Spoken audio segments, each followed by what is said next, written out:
السلام عليكم ورحمة الله وبركاته. هشارككم فطاري بتاع فطار الطيبات. طيب ماشي على نظام الطيبات، اكتر نظام ريحني. هفطر ايه؟ دي جبنة فلامنك، وده زيتون، ودي زبدة، وده عيش توست. همسك العيش كده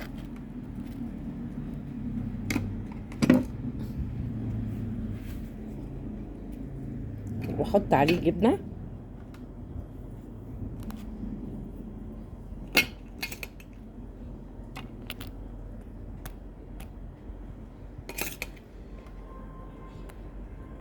انا بجيب الجبنة واقطعها رفيع كده.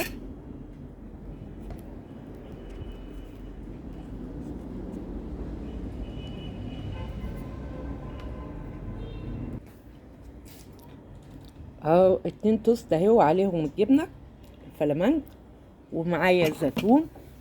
هحط زيتون،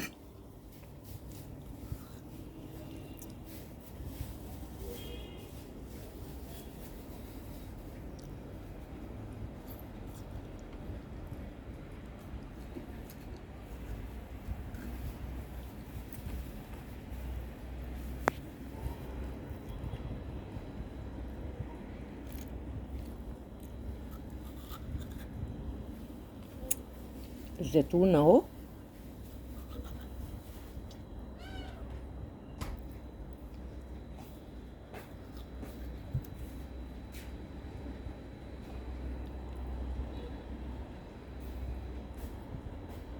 هبدأ اكل بقى، او جبنة فلامنك والتوست والزيتون. ده من نظام الطيبات، والنظام ده ريح معدتي وريحني من كل حاجة ما شاء الله، وخلاني صحيحة.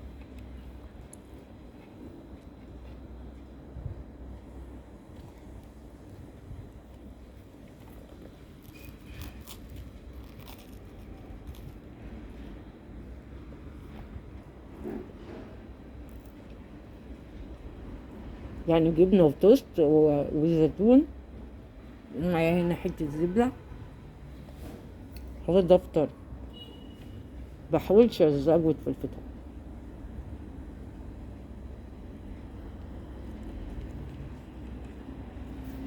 انا جايبة كام؟ جايبة 4 توستات، لان 2 بس بيجوعوني.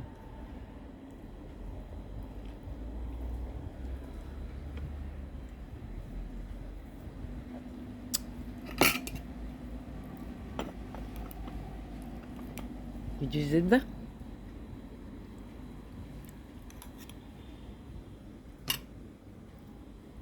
اكل بقى وبعدين اجيلكوا. كلنا بقى الجبنة هنحلي بايه؟ بالمربى، قطعة من الزبدة، وهنحط عليها مربى. معايا مربى مشمش، ومعايا مربى فراولة. حطينا المشمش اهو، وبحط هنا حتة، ما لازم اما اكل احلي. السكريات مهمة جدا جدا في نظام الطيبات. صدقيني ان انا بقالي 10 سنين ما اكلتش سكر،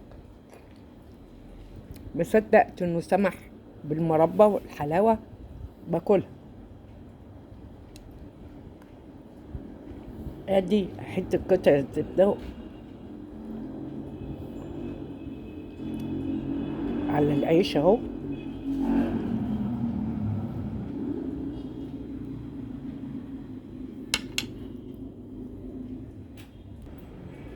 ادي واحدة، حطيت سندوتش فراولة وسندوتش مربى مشمش اهي. فيتراك ودي فيتراك، ما كناش بناكل كده، بس ربنا كرمنا وخلى يعني اكلنا فيه طعم شوية. شكرين يا دكتور ضياء، شكرا ليك يا رب وعلى مجهوداتك. شوف باكل كل ده وسكري ما يعلاش. اما بقول له بيعلى تقول لي ما يعلى، يعني انت هتاخدي ايه من العلو؟ ادي دوت التحلية بتاعتي، هاكلهم وهقول بالهنا والشفا. كلت 2 جبنة و2 مربى، فطار محترم. اعملوا زيي واسمعوا كلامي، هتشفوا من كل الامراض. انا كان عندي يجي 20 مرة سكر وضغط وارتجاع وكل ده، والاخر السكر والضغط عمل لي تصلب شرايين. الحمد والشكر لله بقيت سليمة 100%. هناكل بقى.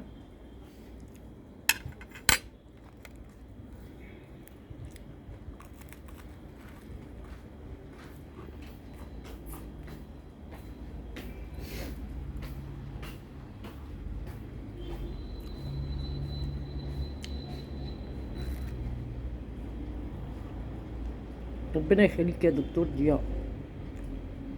مصر ولادة اللي جابت ام كلثوم وجابت عبد الوهاب وجابت كل فترة كده يطلع لنا حد ربنا يخليه في ميزان حسناته. الافضل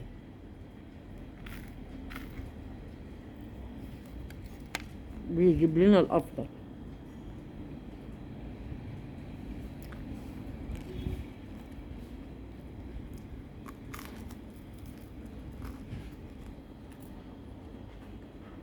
انا جوزي مش مقتنع بالنظام ده ولا ابني.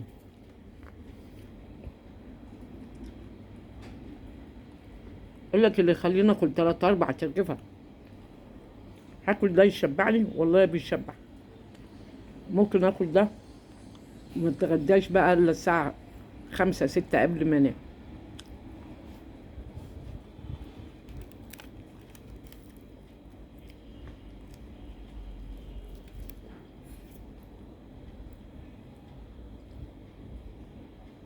كنت معايا في فطار النهارده وتبقى معايا في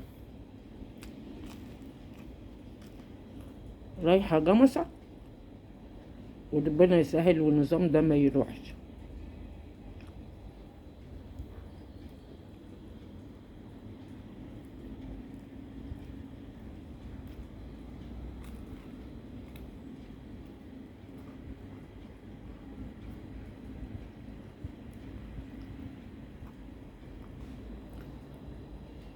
وكل سنة وانتم طيبين، العيد بعد بكرة.